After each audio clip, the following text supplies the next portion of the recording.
Hey everybody, Josh Sigurdson of World Alternative Media here, and we're joined once again by Mark Gonzales over at First National Bullion, and we have some pretty big end of the year news here as we see UK bank branch closures are on track to hit 7,000 by early 2026. This is not just the UK, by the way.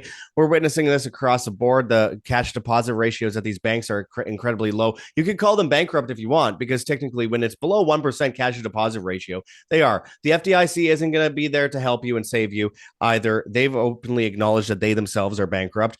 Meanwhile, Sainsbury's bank they're all closing. NatWest has acquired the main banking business from the supermarket chain. If you've ever been in the UK, Sainsbury's is everywhere. And the fact that they're closing down their bank is a major move, but it's not shocking because there's a lot of consolidation we're seeing from banks being bought up by bigger banks that are then kind of just consolidating everything into a bigger monopoly. And that is all the more concerning going forward. But, even a month ago, I was looking at this. November begins with mass bank closures. Branches from 5 major companies shut down for good. So this is a big story, my friends. We've talked about it many times before, but I want to keep hitting that point home. It is not safe to keep all your money in the bank. And in fact, it is destructive going forward. And we're going to go into that and why and more today. But before we do, I urge people to check that link in the description, firstnationalbullion.com/schedule-consult/. It has to be that exact link. It's in the description of the video, easy to find. Don't shorten the link. It has to be the full one. But there, you can avoid the CBDCs to come. You can avoid the digital IDs to come to a great degree. You could also, of course, not be dependent on banks to hold all your money when they themselves can't even hold their own money. There you could go and find gold, silver, platinum, and palladium. You could hold that gold in your hand, put it in a bank, or not put it in a bank, put it in your hands, put it in a vault, put it in an IRA outside the traditional IRA system. The whole point is not to be keeping everything in the bank, my friend. Schedule an appointment for a free consultation with Mark Gonzales and get a complimentary investors package there as well. Just let him know that you found him at World Alternative Media, or WAM, WAM, when you sign up in the comments of the forum. And Mark, we've talked about this before. We've gone into detail on what happens in the weeks after, the months after a bank collapses, what is going to happen to people, the lineups down the streets. But we are looking down the barrel of potential bank runs in the near future with the way that the global economy is going. And of course, we're seeing some major cracks now. We're seeing a lot of bank closures, way more than usual, way more than what has been anticipated by the so-called experts in media. What do you think about these recent stories, like 7,000 bank closures by early 2026? And of course, some of these major banks being bought up by even bigger banks as some kind of consolidation effort. What do you think that says about where we're going right now? Well, first, 7,000 is a pretty big number. We'll see whether that happens or not, but it definitely could happen, especially with the reserve requirements not being met. So banks on a fractional reserve system, they're supposed to keep about 10% of what they lend out. And now with the derivative base, they have less than 1% of reserves. Mm-hmm. So, take that into account that if 1% of their loans that they issued stopped performing, they're broke.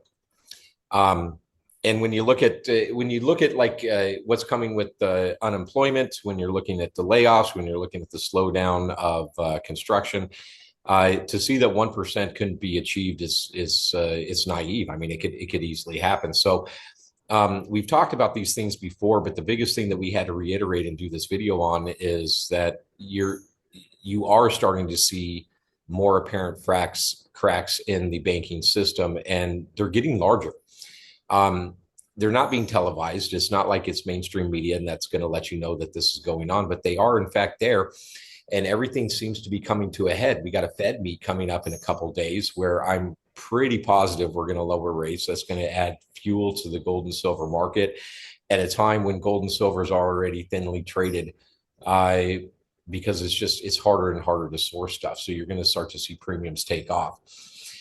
Now, you mentioned don't keep all your stuff in the bank. So yeah, you don't keep all your eggs in one basket. And I know it may feel good to look at your balance sheet and be like, oh yeah, I got 100 grand in there. You worked your tail off and that's your savings, but it's representative of nothing because it's in a fiat banking system that's going to get revalued to go to digital. And when this process does in fact happen, then they're going to push in the bail-in regime to come and convert your credits to the stock of the company. So if 7,000 banks in the UK were to go down at the beginning of 2026, that would be mayhem. It would send ripple effects all across the world. It doesn't matter where you are, someone is going to be affected. And it's just going to create this contagion type thing that, if not backstopped by the Fed directly, it's going to get out of control. So I'm pretty leery of what's happening. One thing I did say, as far as like the Fed coming the first quarter of next year, I do think that we're going to start having yield curve controls. I think they lower rates here in a couple of days, but I think going into the first quarter, they're going to try to set a benchmark rate low and then defend it. And if it does not stay at that point because demand forces a higher rate, then the Fed comes in and they actually monetize directly the debt, which is something that they have not done yet. Right. And you mentioned bail-ins there. And I mean, we've talked about it a million times on this channel. 63 central banks back in the end of 2024 initiated Basel III bail-in regimes into policy, which, by the way, they wouldn't do unless they felt like eventually they were going to need to use that or utilize that policy. And of course, we know they've done these bail-ins before in places like Cyprus. We know they've had them on the balance sheets or the budget, actually, in a country like Canada. Back in 2015, they put it on the budget in Canada. This is something that will be utilized eventually. But when we see 63 central banks do this, it means something, especially when we're going into a crisis, an affordability crisis. People can't afford to even go to fast food restaurants anymore. They're shuttering a lot of those. We're seeing the retail apocalypse.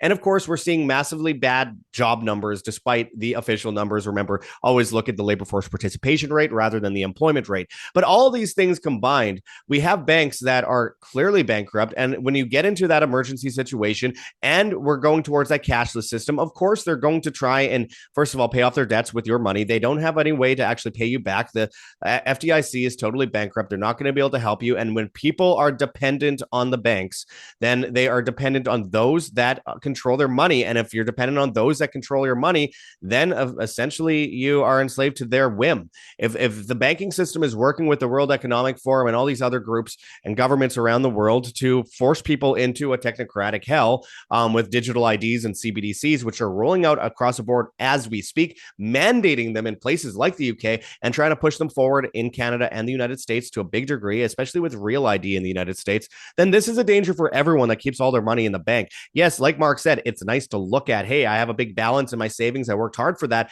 Again, it means nothing, because if you depend on that bank giving you that money, maybe the only way they'll ever give it to you is with credit, if you're a good boy or girl and do as they say and, bend to their demands. Again, we don't want to be in that situation. And it's so important that we take precautions now so that we don't end up in those situations. But Mark, I mean, we have obviously the FDIC, which there's no way that they're going to be able to actually pay off anywhere close to what they claim. They themselves, back in November of 2022, said in a meeting that the minutes became public that, banks will close on a Friday.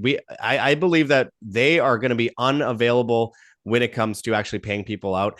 And on top of that, we also know that we saw what happened in 2023, a ton of bank closures. What are the chances that we could see this, revived again in 2026? Oh, well, 100% you're going to have banks closing in 2026. Is it going to be the mass chaos that we've been calling for a long time, or not calling for, but understanding and predicting? Me personally, yeah, I do. I keep in mind that 2025 is the year that we're supposed to be on the digital structure per Augustine Carson of the BIS. So a little bit behind schedule. How much behind schedule? But you can start to see where metal has, one, it's in short supply. Central banks are buying it hand over fist. They know something that you don't know. And it's becoming harder and harder and harder to source. And you're seeing what's actually happening to the price. This is like the opening act of what you're going to experience in this price rise. And it doesn't mean that, gold and silver is an investment like a stock that is going to spike up and that's going to be your windfall. No, this is the actual money. It's a reflection of the devaluation of what in fact is pricing it. And for the last decade plus, the U.S., as far as a reserve asset on balance sheets, I mean, it's gone from well over 70% to down below 50% in just 10 years. And there's lots of reasons for that. So the U.S. is no longer the dominant force it's just still the reserve currency that people are obligated to pay back. So when you finance in a certain term, you borrow in euros, you borrow in pesos, you borrow in dollars, Canadian dollars, you got to pay back in those terms. And that's really kind of where the U.S. got everybody sucked in, is they were the lender to the world as the reserve currency. So all these loans must be paid back in the dollars, forcing countries to go get them. But they've been materializing less and less loans over the course of the last decade plus, and they've been acquiring more and more gold. Mm-hmm. So we're definitely seeing a dramatic shift. And again, like you said, like, why create something like a bail-in if you're not intending to use it? Yeah. Right. And you, by the way, Mark, you mentioned like Augustin's Carson's is a little bit, we're a bit behind schedule on it, but at the end of the day, we did see this year, just 2 months ago, the launch of a CBDC in the European Union, and we're seeing them try and fast track this in the UK right now. They say December to this year to July next year, somewhere in that time frame.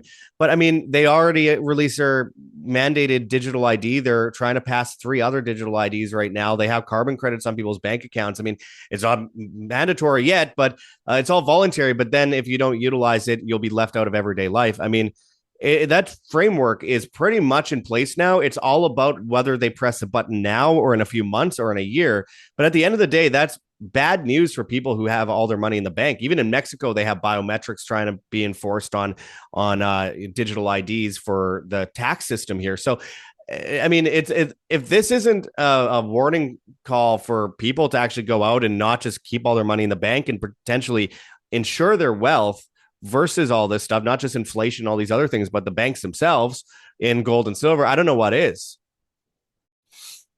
Well, yeah, there's nothing else out there that you're going to be able to protect yourself with. That's actual true money that over time keeps its value. The 64 silver quarter still has enough silver content to get you a gallon of gas. In fact, right now you're pushing almost 2 gallons of gas with the silver's rise. So that's how far of an imbalance these markets have been kept down over years in the derivative base, where the abundance of the market traded is greater, massively greater than the actual holdings that the market itself has. Mm-hmm. And you're starting to see that start to fall apart.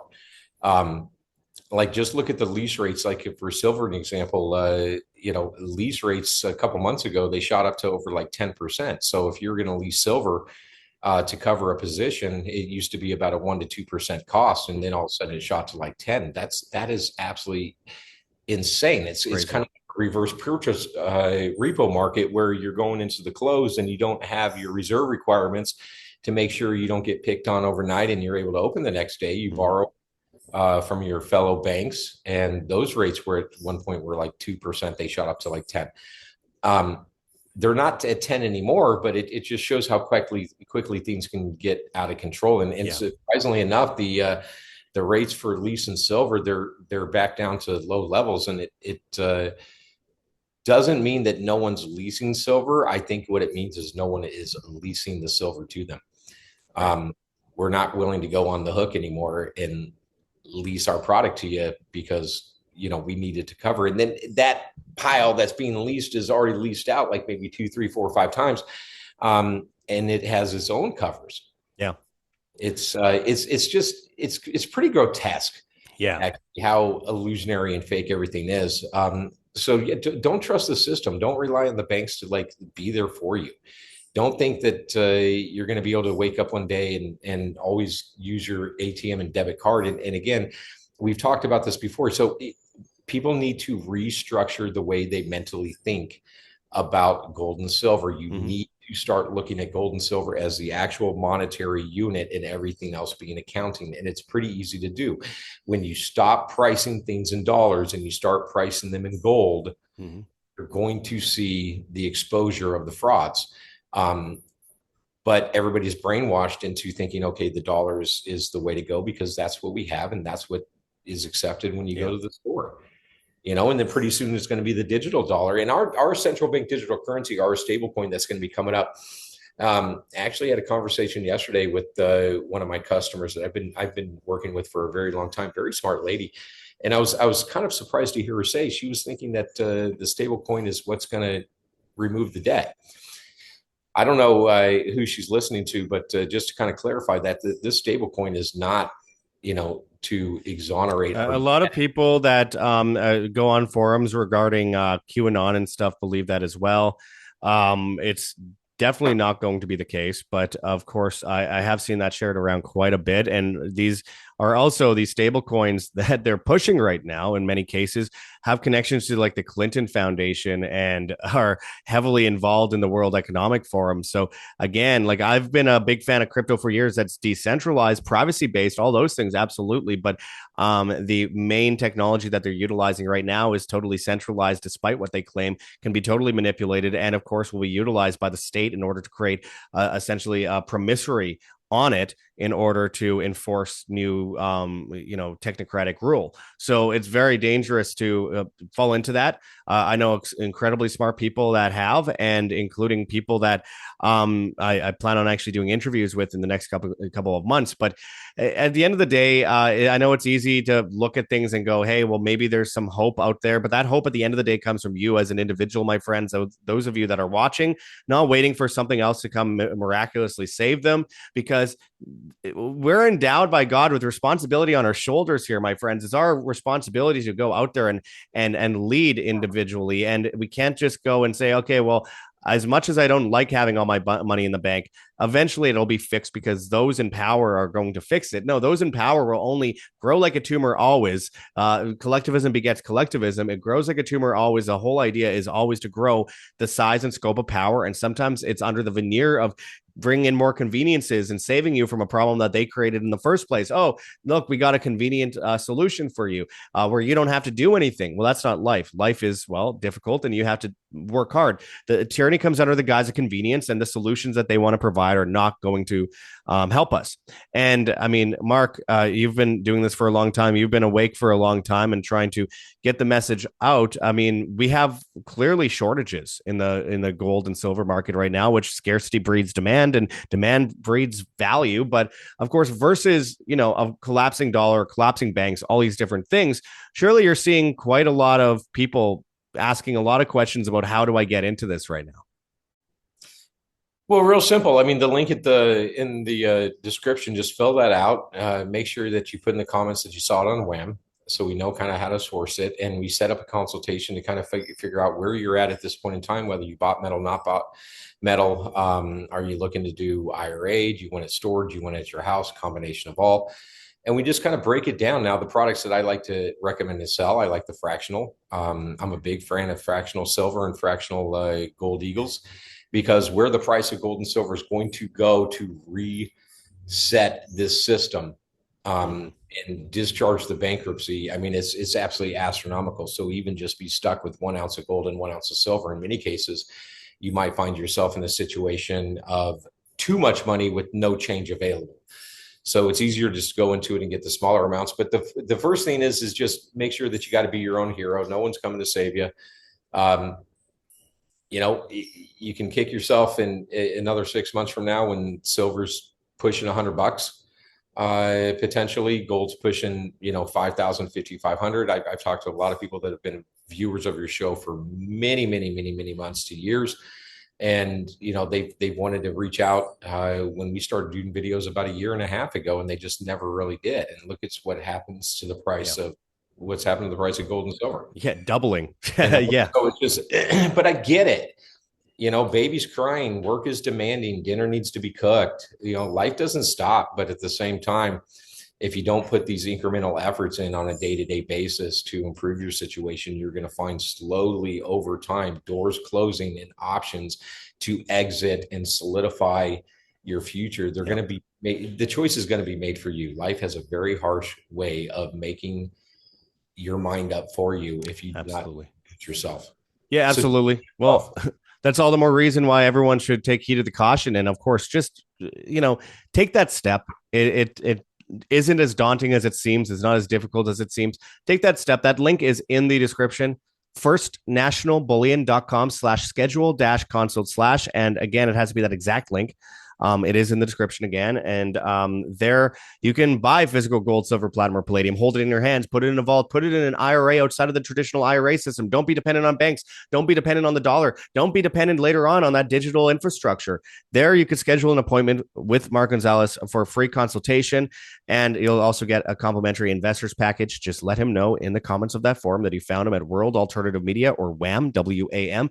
And I know you won't regret it. This is all about insuring yourself for the future and making sure that all that work that you've done over the years isn't thrown away into this digital gulag that's being rapidly developed right now. So anyway, Mark, as always, thank you for the insights and everything. And we'll be back with much more with Mark and many other videos. Make sure to hit that like button, share on social media, hit the notification bell, and hit subscribe if you have not yet already. Links in the description. Until next time, this is Josh Sigurdson and Mark Gonzales signing out from World Alternative Media. Find the truth, be the change.